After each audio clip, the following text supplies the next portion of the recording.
You think you know him. The rated R superstar, Adam Copeland, is officially all elite. What does that mean for AEW? What does that mean for professional wrestling? Stay tuned, and we will tell you. Ladies and gentlemen, welcome back to Slamtown. I'm Mike Ginn. That's Dan Bakley. This episode, we're talking about Adam Copeland, the rated R superstar, the superstar formerly known as Edge. He is now all elite. You think you know him? Well, we're going to let you know why he made that jump to AEW, how he made that jump, and all the particulars, plus what it means for wrestling, not just AEW, but professional wrestling as a whole. And then we'll finish up the episode talking about some of the other superstars released from WWE and what that means for wrestling as well, and where those talents might end up. You might be surprised with some of the thoughts on some of those. But first, head over to FightersFirst.shop, support the show, support the brand, support some of the licensed athletes, Dynamite Kid, Paul Orndorff, Bad News Brown. All of them are over there. Of course, the legendary Ivan Koloff, and we're always looking to add more. So go to FightersFirst.shop. Of course, shameless plug. Get the Cage My IQ stuff over there as well. Support Dan and all the stuff he's doing. Dan, how you doing this episode? How you feeling? I'm doing great, especially after that pay-per-view that AEW just had. WrestleDream was solid. I'm not going to give it a 10 out of 10. I'm not going to give it a 5. I think it was solid, like 7, 8. It had a lot of good matches. I didn't like the way they did the rundown, like, of the matches. I understand why Darby went last, obviously, so Adam could make his debut and his hometown, Darby's hometown and stuff like that. I get that.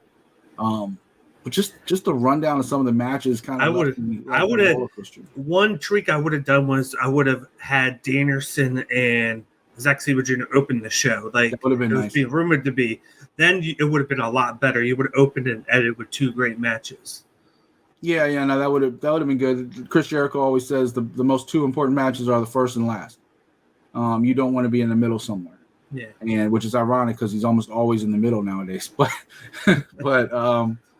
or even that match with Kenny Omega and Takeshita and all that stuff, like, that could have been a good opening match as well. I just like sometimes AEW their pay-per-views are so, first of all, they're so long, and then they feel like a roller coaster, and it's just like you're trying to fit every. That's where maybe like the new Warner Brothers deal where they're gonna go to more pay-per-views might actually help them, because I think the fact that it's only 4 people at first, it was great. It was like, okay, it gives them more time to do storyline, but then it's like now you're trying to fit 8 to 10, sometimes 12 matches on a card. Now you can probably push that down. Yeah, I feel like Tony's trying to get everything he can into every pay-per-view. Yeah. And that's not even counting the 0-hour stuff they do. Yeah. Which is another 2 or 3 matches. Tony has this thing where he doesn't really want to release talent, but and I do feel like they have too many shows now with Rampage and Collision, both along with Dynamite. But it's just one of those things, like, sometimes you got to have the best of the best. You can't just give everybody a job and try to fit them in somewhere. And then, of course, a lot of the original talent, we've talked about this before, are getting left to the side. The Joey Janela's, the Sonny Kisses, the talent they kind of like built up in the beginning. You don't really see them anymore as much as well. And of course, now, CM Punk goes out the door. Edge, Adam Copeland comes in the door, and I think that's a huge upgrade. First of all, let me say that right off the bat.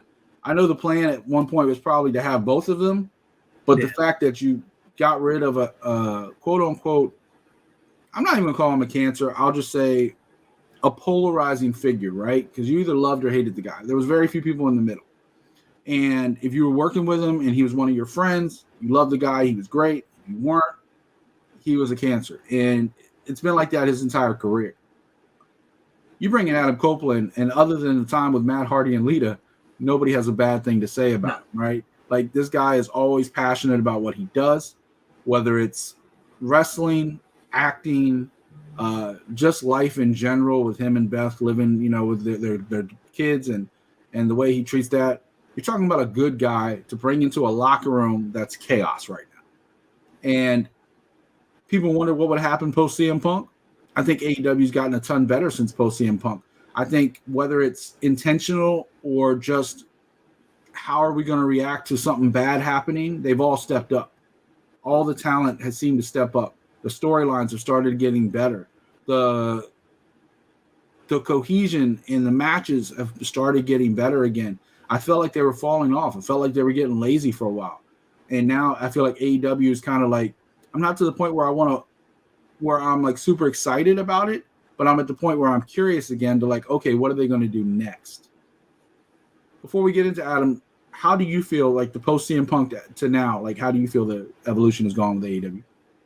I think it's gotten better because I think you get rid of CM Punk and everything happened with him. You know, he was a mixed bag office, box office guy where he's going to get people to draw in to Dynamite, Collision, and the pay-per-views. And then even though he does that, he has that personality where he can rub people the wrong way, and he can be difficult at times, and then at times he can be great. It depends on the day. And within a month, you're able to replace that with a guy of the same status because Edge, I would say, a bigger draw. Yeah, because Edge is a draw. He's been doing this. But the one difference is he's more positive. Everybody has more to say about him in a better way. There's no big mixed bag with him. He's a great guy. Like, he works with talent.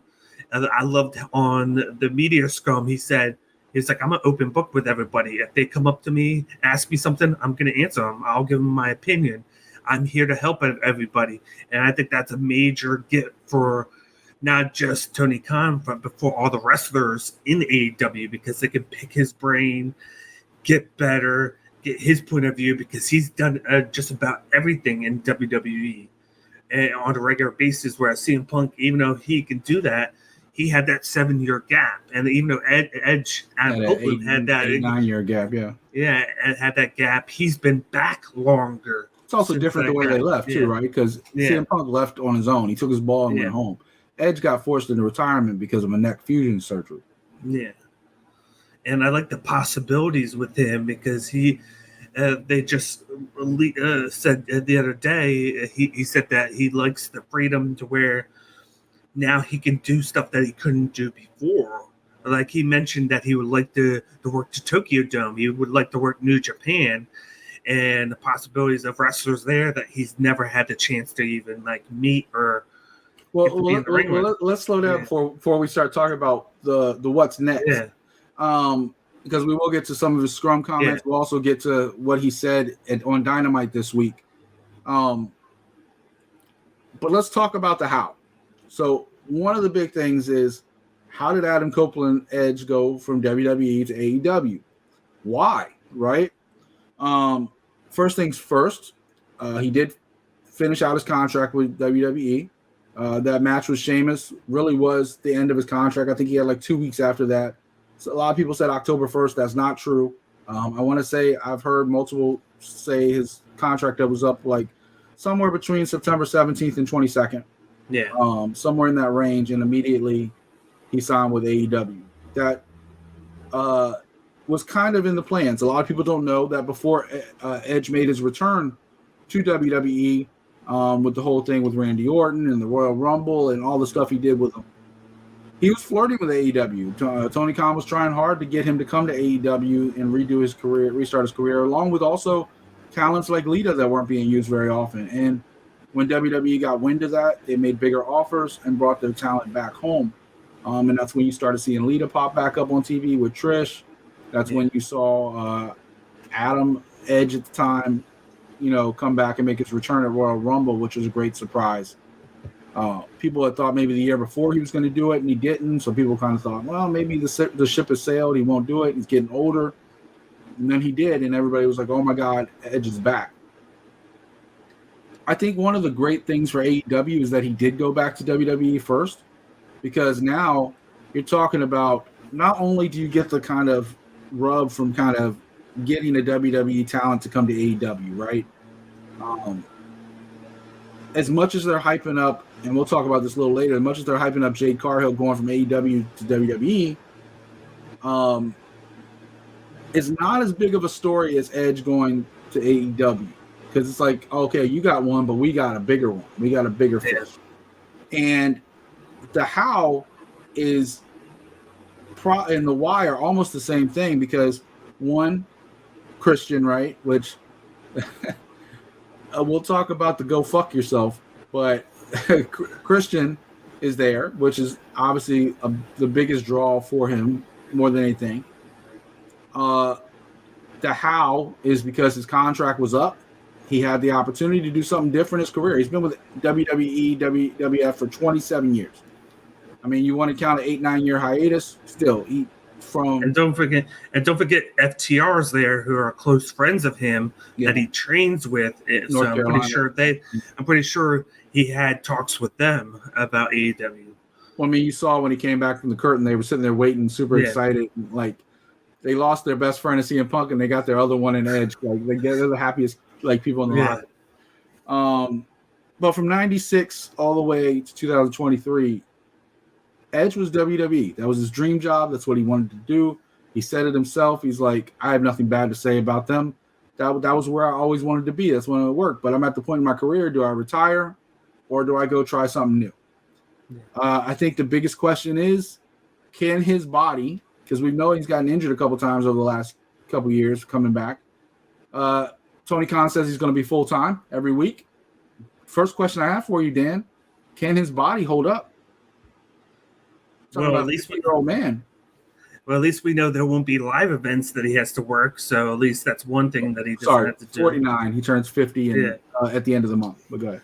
And what it seems right now is, even though he'll be on both shows, I think he's going to be more focused on Collision. My bet is just to, like you said, just to kind of replace CM Punk in that spot and to get that star power there. But I think it will hold up just for the fact that he knows how to work himself now. And there's no chance that you're going to keep yourself from being injured at that age and then what you do.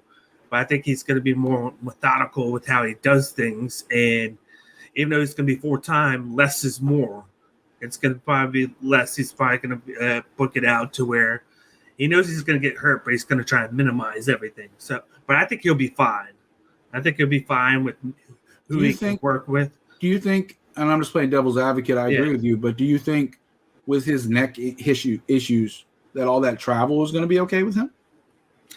Well, it hasn't been that bad with Bryan Danielson, who has neck issues too. And then Bryan doesn't travel that much. He's done it more since CM Punk left. Yeah. But before that, Bryan was like on again, off again for a few months. He wasn't every single week. And he doesn't wrestle every single week, though he has more lately, obviously, because of the whole CM Punk thing. And we don't even know if he's going to be wrestling like he's on his retirement tour.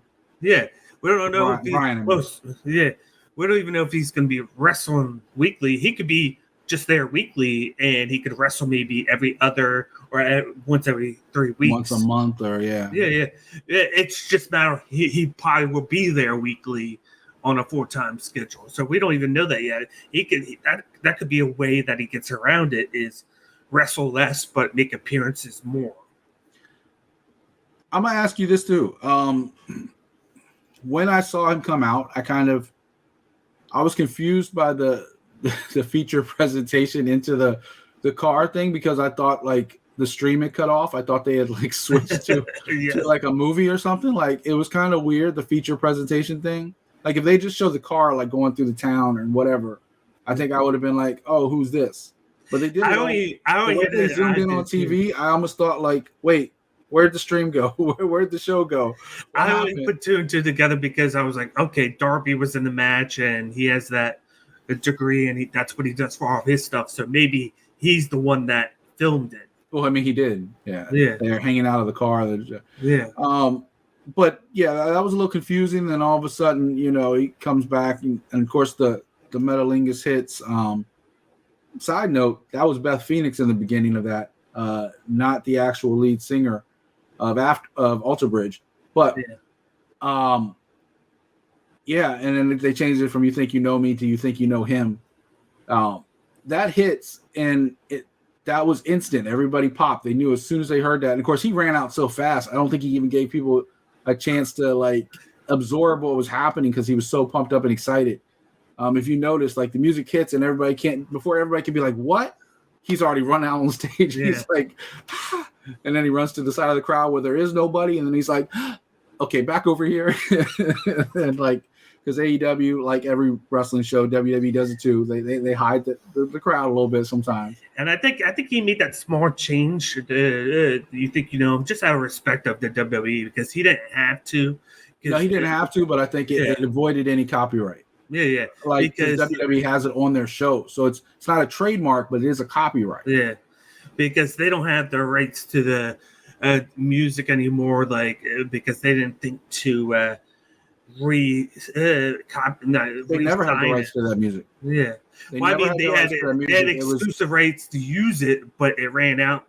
He said 2 years ago, and they just didn't think he was ever going to go anywhere else, so they didn't exclusify it just to WWE. And he had called up once his contract was up. He called up Mark Trabane, and he was like, "Do you care if I use this over here?" And he was like, "Go ahead," because it's crazy to think that I never knew that they made the song. They made the song, and he just asked to use it. I thought it was just a random thing to where they asked him or whatnot. And Mark Trabane. The funniest thing is it was never a release single. Yeah. The funny thing is they never actually put that song on an album. He happened to be listening to it with them, and he's like, "Can I use this song?" And because they're friends, and he's like, "Can I use this song?" And they were like, "Absolutely." And I think it was put on the deluxe. And it's their biggest hit now. Yeah, I think it was put on the deluxe edition because I remember it came out. That wasn't on there. Then they had the deluxe edition, and then they put it on there, which is a smart move. Record companies, they know where their bread is buttered. Yeah. They know. With him coming out and the excitement, of course, jumping right into a program with Christian, I can kind of feel Christian's skin crawl every time he called him Uncle Jay or called him Jay, and Adam would have to correct himself and be like, "All right, Christian, will Christian come out?"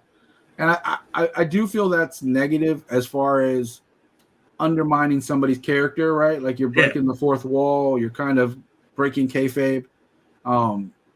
And Christian is somebody who lives his gimmick.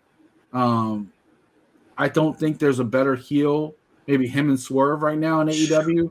Like I don't think there's a better heel though than Christian. Even Swerve broke character during his scrum, right?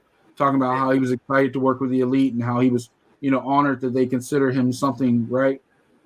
Christian never broke character in his scrum. He was making fun of the reporters, asking him questions. Like, is that really that's what you want to ask me? Like that? Yeah. Mark. Like he would sit there and talk shit to the reporters. Christian doesn't break character. And honestly, I expected him to kind of low blow Adam when they had their thing on Wednesday. Like I knew something was going to happen. I thought that was the perfect thing. The comment that he makes after they hug, and I think that kind of saved it to save his character to do that. And then you had the media scrum where he goes, "I don't have. He's not my friend. My one friend's only Luchasaurus." Yeah, and we're getting a little ahead of ourselves to what's next. But as far as the actual jumping ship, I think the effect it's going to have on AEW is huge. I don't know how they're going to work them into storylines because, every time somebody comes in, somebody gets bumped. We're talking about that with the originals and stuff like that. Somebody's going to get a little less TV time when you got another star coming in. But the truth is, this is television. People want to talk about it like it's a sport. It's not. It's television. And somebody up top comes in. Somebody on the bottom, unfortunately, has to go until they work their way up top. And I think losing Dark and Elevation, hurts AEW because they don't have places for some of this talent to kind of. Well, I see Ring of Honor being that. That's what I do, but I think it's just so dismissive to Ring of Honor. Well, that's always what Ring of Honor's been. They've always had it, and then their talent would get plucked and sent up to either WWE or whatnot, or New Japan, wherever it's going to be, and then they have to work with what they have then. It was ever that exclusive thing where it's like, okay, these guys are here, and they're always going to be here. And I think that's what they're treating it as now. Like, a lot of people are like, Ring of Honor, they're not doing it well. I'm like, they're just treating it as it was. I hate that they consider Ring of Honor a world champion. Like, they're doing it with Eddie Kingston now. They did it with Claudio before. Like, Claudio finally won a world title. It's Ring of Honor. He didn't win it for one of the big companies. He won it for a company that got bought and used as a minor league now. And, it's kind of funny. Like, I hate to be a white guy talking about diversity, but when Big Swole sued AEW for diversity, you look at the roster right now, you look at the talent level, they have more. And the reason why I thought about this is because you talked about Ring of Honor. Somebody getting ready, I think, to come on TV this week or next one is Fred Rosser, who African-American, gay, big deal is Darren in with Titus and everything, as the primetime players in WWF or WWE. You look at some of the talent they've brought in that is not only across the spectrum of the LGBTQ community, also color, race, creed. It kind of throws that whole diversity argument out the window because there might not be a more diverse company than what AEW is today. So I don't know that if that lawsuit spurred that, but that's what they've kind of become. So I do think in that sense, Ring of Honor is another platform where they can get some of that talent, more TV time. But I just kind of miss I miss the dark match feel of Dark and Evolution or Elevation. I mean, what was it? Elevation, right? Elevation, yeah. Yeah. Just having that YouTube feel, kind of like, all right, cool. These like dark matches that we record, and you guys can watch these talents get over, and then if they get over enough on there, then we put them on TV. Because when you're on TV, the lights are on, and you can't afford to make mistakes because those mistakes live forever, right? Botches like having the Adam Cole segment with no sound that they had to replay, which also some. I'll get to this in a second about how some of these storylines don't quite make sense. But let's go back to Adam Copeland. He said it was weird the first time he heard them all yelling Adam instead of Edge. He's like, that's pretty cool. They were going, Adam, Adam. He never heard that before. In fact, the only time I think they ever called him Adam is when Matt Hardy said, I'm going to kill you, Adam. Like when he was going after him. And one of the best storylines of Matt's career, which unfortunately was related to true events. I do find it funny on a side note that they're all friends again. Like there was a backstage picture with Edge and Christian and Jeff and Matt. And I'm like, man, if you stole my girlfriend, I don't think I would ever, like, I might forgive you. I'm never going to be your friend. Like you broke that trust. That doesn't come back. But the wrestling industry is a funny world. And there's a way, and it's kind of funny because now you have Devon who just said, I'm coming back to wrestle. And of course, Boy Ray still wrestles. All six of them are still wrestling now. Yeah, but I think the Dudleys are going to stick around Impact. Yeah, they'll stick around. But it's just crazy how it's almost 25, 30 years, and they're still around, all six of them. What they did was magic, and people still want to see them. And it goes to show that if you're a veteran and you know how to work and you're willing to use your superstar power to put other people over, then you can still stick around. We see it in the NBA a lot of times, like the veterans like, Carmelo Anthony and other them, they still want to stay stars, and then they get left out of the league. Yeah. And sometimes you have to realize that there's a transition in your career, even if you're still as talented as you always were. Right now, we're seeing Adam come in and be a star, but he's probably going to spend more time putting other people over than he will. Like he talked about winning a world championship and stuff, and maybe they will, like they did with CM Punk. And I do find it funny, the one name he didn't mention was MJF, who is actually the champion. But I don't know what they're doing with that belt. I think that injury messed a lot of that up. But yeah, I think that was on purpose. It could be. I still think it's funny that you have a champion that's not in the main event or in the first match. He's not the guy, even though he is the champ, and he might be having the best run of his AEW career right now. Let me ask you, first and foremost, and I'll tell you right now, I'm totally confused by the way they introduced Adam, because he goes on this whole 10-minute speech about all these people he wants to face, and then he says, but never mind. I want to get the band back together.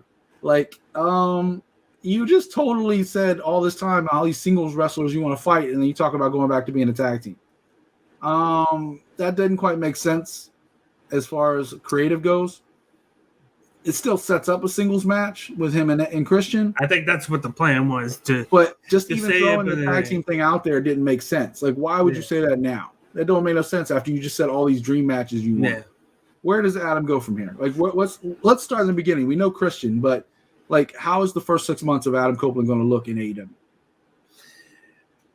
That's a good one because there's a lot that you can do. I come up with good questions once in a while. Yeah. Once in a while. I think the whole setup's going to be with him, eventually him and Christian, but you're going to have him work like side matches here and there, maybe work with some young talent that he can go over and put over. It's really, the whole setup is him and Christian. I do think that one of the long-term things that they want to eventually do is him versus Kenny Omega. You saw how much they put into that between the media scrum and then the little promo with him introducing himself to Kenny Omega and talking about how all three of them are Canadians. And I think just the look that they gave each other was like, hey, how's it going? It was nice meeting you. I'm going to see you in the ring at some point in the future. I think that's the big match that they want to do in time. I don't think they're going to rush it. It could be in 2 years, if all we know. But it's definitely in the future. Samoa Joe, definitely.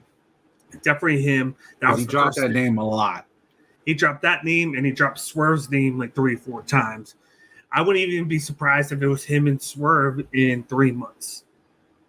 Because it's a good way to showcase Swerve even more, especially with Swerve wrestling Bryan Danielson, and then he just wrestled Hangman. You're getting a lot of work from him. So I see him wrestling some young talent that he can get the eyes on them by wrestling him, and then go right into Christian at one of the pay-per-views, probably Revolution.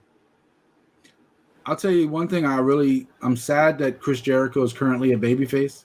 Yeah. Because I would love to see him and Edge go at it again. Like, I think that would be a nice little, like, 2 vets.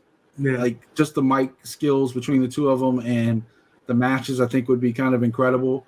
I mean, we've seen it, but it would be good to see. I mean, it's been, 15 years maybe since they probably touched each other.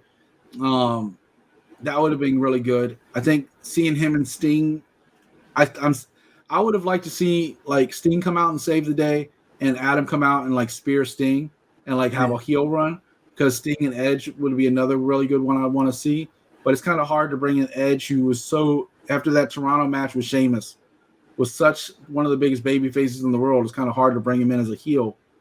I get it, but I would love to see him, like, do one of his infamous turns at some point during this run and go to be a heel instead of just the hero character. Yeah. Samoa Joe thing, I think I'm looking forward to. It's kind of weird because, we see all these guys that were actually Miro and all of them that he mentioned that were in WWE, but that was when he was gone.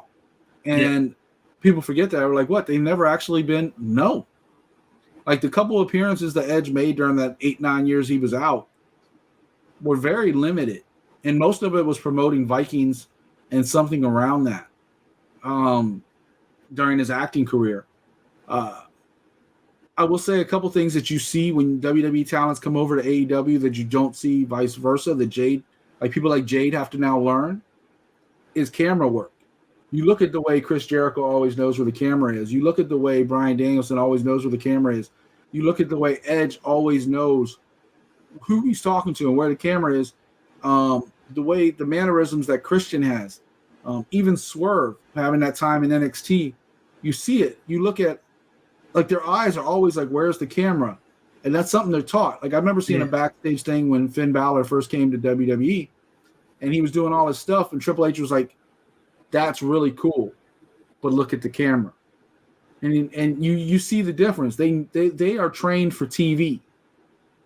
And when those talents come over to AEW, it makes AEW a better product, because you don't have talents that are worried necessarily about, what move looks the coolest. they're worried about that interaction with the fans and with television to draw you in. And when you get the combination of the two, it's even better. I think AEW production has gotten a lot better over the last year. They still do a lot of things exposing the wrestlers. Like, I feel like sometimes they try to get too close up and they show like botches and they show like missed spots, or somebody would like miss something and keep going, but they show it. I feel like AEW would be so much more blessed if they had like a 10-second delay or some kind of like delay where they could be like, all right, let's cut that out before we send it over, or let's move that camera over here and use that angle for this instead of being like live, because their production team isn't on par with WWE's production team as far as hiding wrestlers' weaknesses. But I think Adam definitely adds to that element of star power, and people want to watch to see what happens. Like we said, he's not polarizing. People love the guy. That even when he's a heel, people love the guy. Like when he was fighting the Undertaker and he was the biggest heel in the world, people were tuned in to see the guy. You know, I got a lot of crap for the last episode about star power. I won't talk about it, but he has that star power. Like he could have been a big star in Hollywood. He chose to stick to the lower roles because he wanted to stay home with his family. He didn't want to go away for 3 months and 6 months to film some of these movies. He decided to do the TV roles because he enjoyed the concept more like wrestling. Like it was week to week. I go home to my family. He enjoyed that more. He's big on his family, Dan, and that's a big thing. Do you think we see Beth Phoenix make an appearance as, I guess, Beth Copeland? If she does, I don't think it would be for a couple of years. Is she under contract with WWE, or is she like just under a Legends deal? That's a good question. I think she could be under a Legends deal. I know she did the commentating thing for a while in NXT. Yeah, she did that. My guess is she's still under contract, and with him, like them asking him about that at the scrum, and him basically going, you might not, but I'm not going to roar it out. That my guess is she's under contract. That's what I got the vibe of, and he just wasn't going to answer it because he couldn't. I know fans want us to answer everything, and I know there's more questions than answers right now when it comes to Adam and what's next. I can just say that we're all excited. Like it's one of those things where he's there now. Everybody's like a kid in a candy store. You get to pick his brain. You get to play with the new toy, and he gets to be in there and playing with, and like he gets to have new experiences. The why is simple. Why is he in AEW? Because he gets to experience something he hasn't experienced in something in 27 years. It's brand new again. Somebody who's almost 50 years old, in a matter of weeks, he gets to have a second chapter, basically. Yeah. You know, nobody really knows the Sexton Hardcastle years. Those weren't televised. Like nobody knows like the independent backyard stuff. They know him being on a segment of, what was it, Maury Povich or whatever the talk show was with Bret Hart. And he was like, how do I get to WWE? Him and his buddy. Like that's all they know before WWE, WWF. And since then, that was his dream job. He got it, and he's been there for 27 years. It's time for something new for his life. He could have kept going in WWE. They had an extension in his inbox. He could have signed it anytime he wanted. He wanted a new experience. He wanted to try something new. He's already a Hall of Famer. It's not like he has to worry about them going into the Hall of Fame. He's already been in the Hall of Fame. And it's not like what he's doing is, despite WWE, like he respects WWE, he loved his time there. He just wanted to venture off and try different things. Kind of like what Chris Jericho wanted to do. Chris Jericho like Bryan Danielson. Chris Jericho was literally in that same exact position. He respected Vince. He wanted to try something, and then he was, whoa, this is something different. I like it. And then he wanted to experiment, and that's what he's done. And he still respects Vince and WWE. It's just that he's with AEW now and doing things that he couldn't do before, because that's what makes WWE so successful. But then at times, that's why these wrestlers want to go venture off at this time. It's because you get so much exposure there. You build your character. You learn the camera angles, and you develop yourself into a star. But then you don't get to do certain things and try new things because they keep you in that box, in that bubble. where it's just WWE and that's it. And a lot of these wrestlers want to go to other companies and have these dream matches. New Japan, Impact, CMLL, in Mexico, Rev Pro. They want to try these new things, and you can't there. And now he has the opportunity. Like I said earlier, he name dropped New Japan. He wants to try the Tokyo Dome. He even mentioned that he would like to try Rev Pro, see what the new scene is like. You got a guy like Claudio who he said he wants to try the Tokyo Dome. He wants to wrestle in Mexico. And he said, this is something I couldn't have done when I was in WWE. And it's just because they've already grown the name so much, now they can just mix it, try, and do what they want now because they can afford to. I mean, Bryan Danielson said the same thing, and they still brought Bryan back for like segments to talk about John Cena and stuff like that. Yeah. And Chris Jericho did Stone Cold's podcast afterwards. Like, some of those guys still left on terms. I think Adam Copeland's the same thing. I almost called him Edge again. I think Adam Copeland's the same thing. I'm weird. I feel weirded out he's going to buy Adam Copeland. Even if he couldn't go by Edge because that's WWE. Yeah. I felt like they could come up with another name, but I get it. They want to use something more realism. They want to blend the realism with the characters, and I get it. But that's Adam Copeland. Let's finish this episode real quick. Let's talk about a few other things. First off, we know for a fact what's next for some talent. Jade Cargill's getting ready to go to WWE. Is she going to have the big impact that we think she might? I think she can, but I think if they were smart, they would not do anything on TV for the next 6 to 8 months. Just let her work at the... I'm thinking as this episode airs, I think this weekend she's going to be on TV quite a bit. Because I think she needs that work at the Performance Center. You put that money, put that at Performance Center to good use. I get that, but I don't think she's as behind as people think she is, because you saw towards the end of her AEW run, she was getting way better in that ring. And you got to remember, do you know where she trains? She trains with Cody. She trains in that Nightmare Factory. So she knows how to wrestle, and she's gotten way better. There's a difference between doing that in AEW and doing that in WWE and what they want. Like, we've seen certain talent go from there to WWE, and they get thrusted, and they have to go right into NXT. And these are wrestlers that are 5 times better than she is. Yeah, but you just said the key word, she. Yeah, and I honestly, I don't think there's anything special about her compared to that. Oh, I do. I definitely see star power. She looks like a superhero. She has the look and she can talk, but I think her wrestling's vastly it's catching up. I mean, she's only been wrestling for 2 years. Like, she doesn't have 10 years of history. And that's why I think they can afford to use that extra time to have her work on it, to maximize what they can get out of her. You thrust her into there in 2-3 weeks. There's more room for failure than there is to succeed. But what can she develop that she hasn't already developed in NXT with those girls?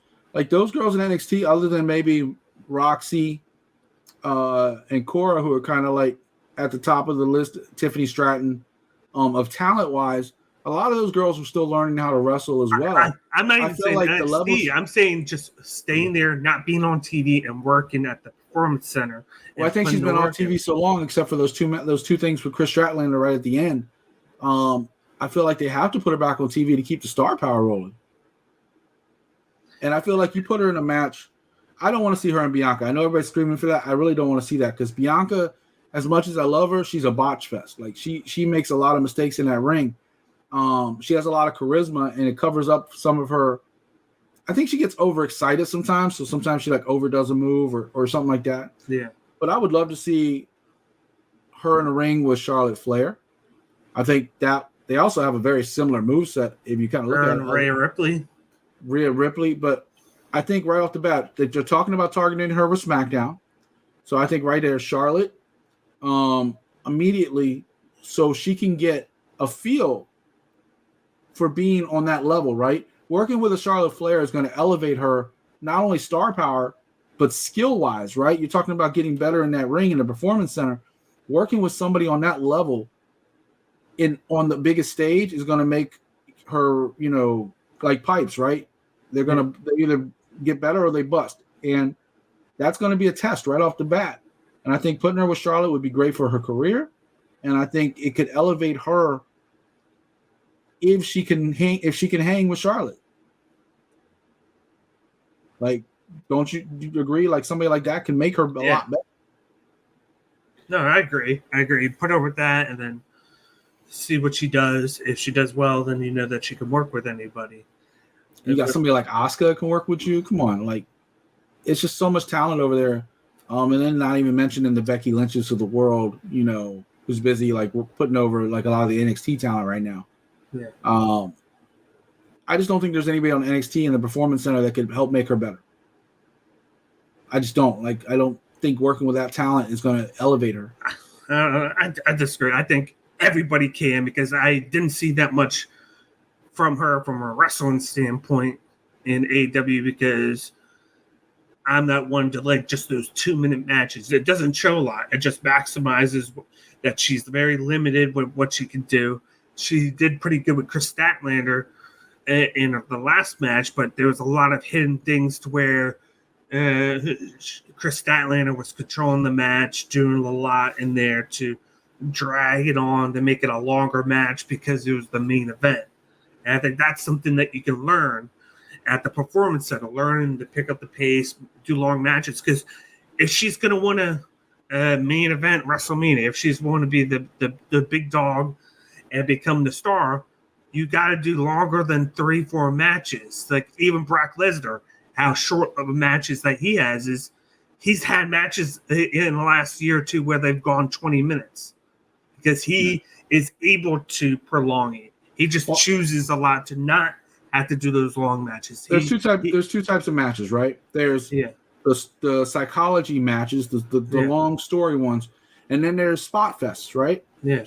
And I feel like AEW is a spot fest. Most of their matches aren't really built on storylines. There are a few, but most of them are built like, let's get our spots in. You do your spots, I do my spots, we go home. And I feel like that's where Jade was. She was in a spot fest with every one of her matches. The last few matches, some of them you saw her building up when, you know, her stable was turning on her. And, you know, and then she went into the thing with Chris. You saw her. You never saw her work with a Britt Baker. You never saw her work with, you know, Toni Storm or Saraya or I think Ruby and her fought like one time maybe. Yeah. But for the most part, you didn't see her working with the veterans. You saw her working with other younger talent. And she never really got to experience what it's like to work with somebody who knows what they're doing in that ring. Charlotte Flair, whether you love or hate her, is one of the most experienced wrestlers. You're talking about somebody who grew up in the business, though she never actually wanted to be in the business, funny enough, until her brother passed away and she kind of did it for him. Yeah. Just naturally gifted in that ring, but she knows the business. And, you know, because of her dad. And you talk about that and the way she handles herself in that ring. Another thing I'd actually be interested to see is like Jade versus Nia, because I think the first time Nia botches something, Jade's going to punch her in the face. Because Jade don't play. She don't play. She's legitimately that strong, legitimate athlete, you know. Her whole family, obviously, you know, her being married to Brandon Phillips, the former baseball player, like athletics and in that gym is a whole thing for them. So I think she's going to be a star. Let me get you a couple other quick questions real quick hitters to finish off this episode. Yeah. A lot of the WWE talent that was released recently actually wanted out. Like, let's be clear. Other than Shelton Benjamin, I think most of them kind of wanted to release. Mustafa Ali asked for it a long time ago. Dolph actually asked for his release a long time ago. A couple of the NXT talents that let go were also asking for their releases. So it wasn't like they were just doing a full cut like they've done in the past. Now, they did a lot of that on the corporate side, Dana Warrior and a bunch of names you might know from corporate. But talent-wise, I think that was just people, they wanted to cut money with the Endeavor deal, and people that wanted out, they were like, all right, you can go. Real quick, I'm going to give you some names. Tell me what you think's next for him. Dolph Ziggler. AEW. I think his brother's there. A lot of people don't know that he films the skits for his brother for it being the elite. A lot of people don't know that, and it's a chance for him to work with them. I think it would be cool if they were like a low-end tag team together.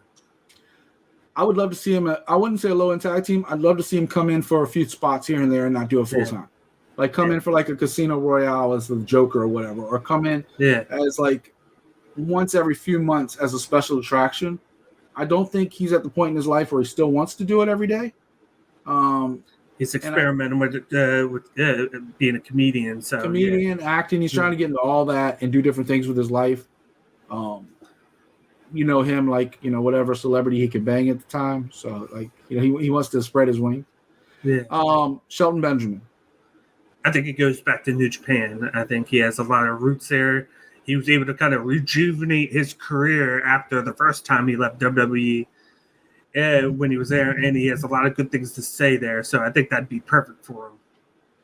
You don't think he'd end up in AEW? Because I think there might not be a better talent for the style that they do. And especially being a coach. There's a lot of talk about him going back to WWE as an agent or producer. But I think what Adam brings to the table in AEW, I think Shelton would bring tenfold because of his actual skill set. Yeah. That could work. I just think that New Japan can bring the most out of him. He's already been there. He's worked with a lot of that talent there, and he can use his athleticism to his advantage there.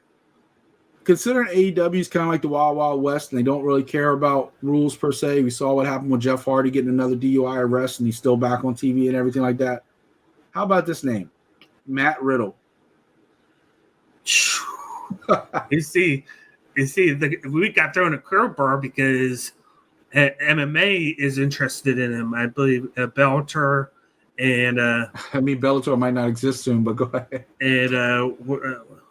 And PFL threw the name and hat of being interested in him. So it all depends on where he wants to go. If he wants to continue wrestling or if he wants to do MMA. Because I can see him going to PFL, but then on this end, I could see him going to Impact. I could see him doing a hybrid. I could see him doing like the Jake Hager thing. Well, now that he's not doing. Yeah, but I'm saying the Bobby Lashley, like some of these promotions allow them to do both.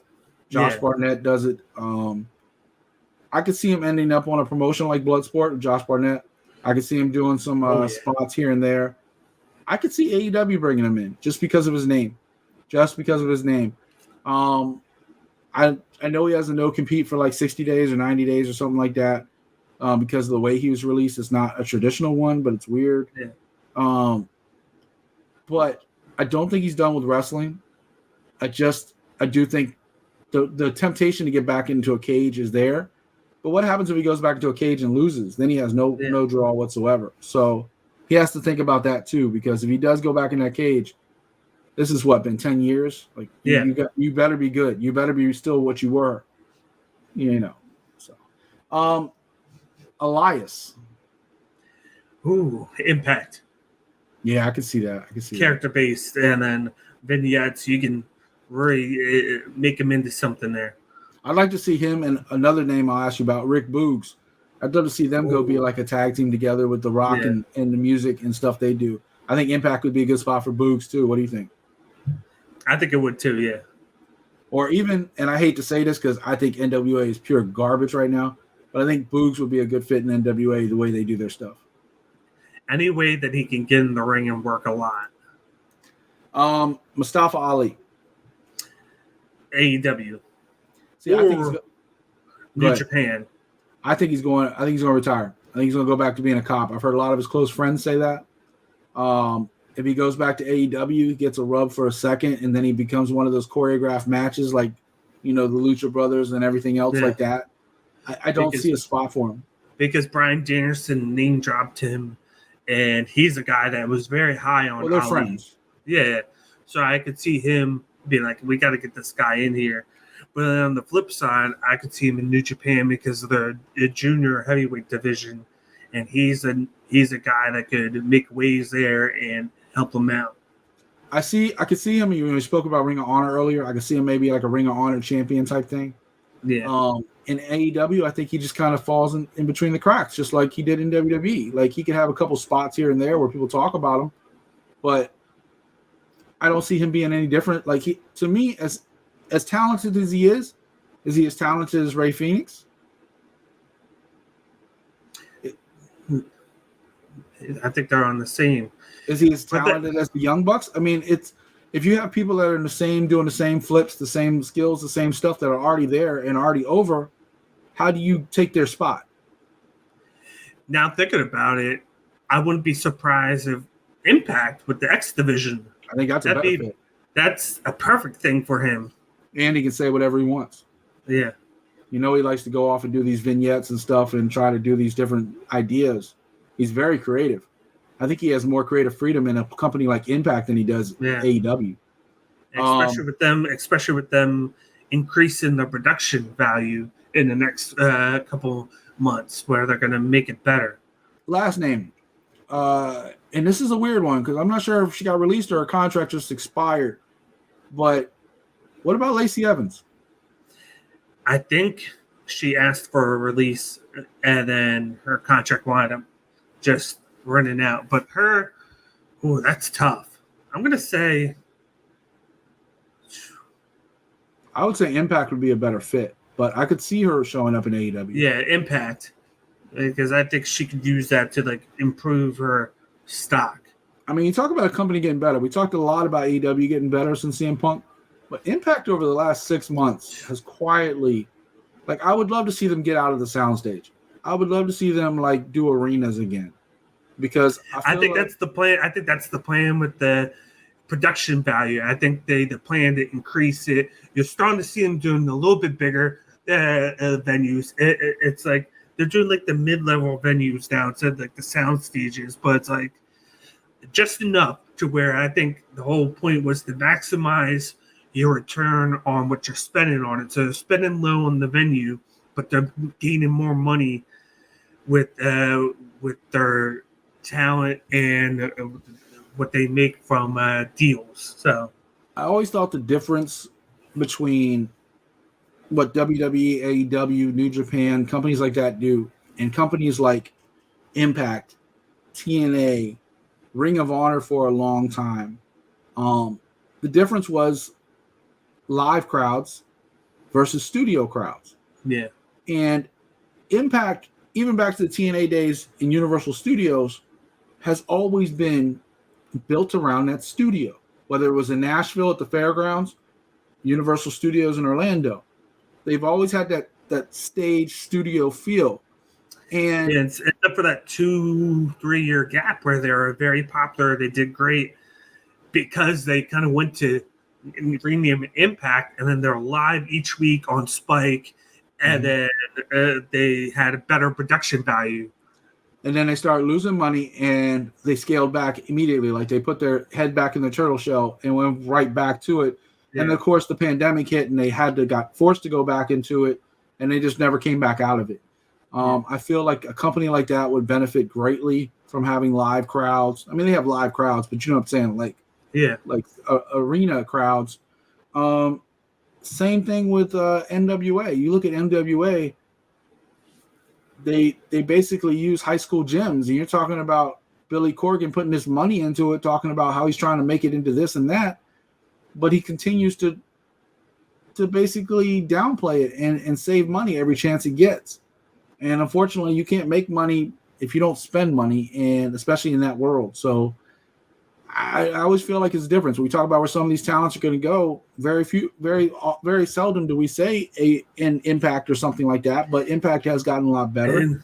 And kind of bringing it full circle, it's crazy that you saw it for probably 10 seconds on WrestleDream, but they promoted a wrestler that didn't even show up, but they kind of teased him. You remember right when they showed the lights went out right before Adam Copeland Edge came out, and they did that little 10-second tease of this motion picture, and then they went right from that into the video of him driving in the car. Yeah, that wasn't part of the same thing? No, that beginning is a tease that usually happens when Sami Callihan would come out on Impact. He'd play that, okay. And then his entrance music would hit. And so they were trying to swerve people. So I think they're teasing him coming into AEW. Oh, I think that's a no-brainer.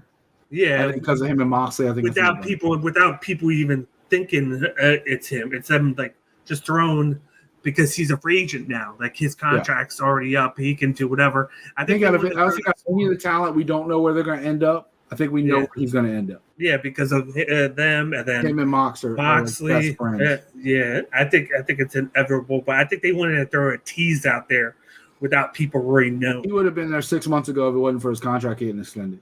Yeah.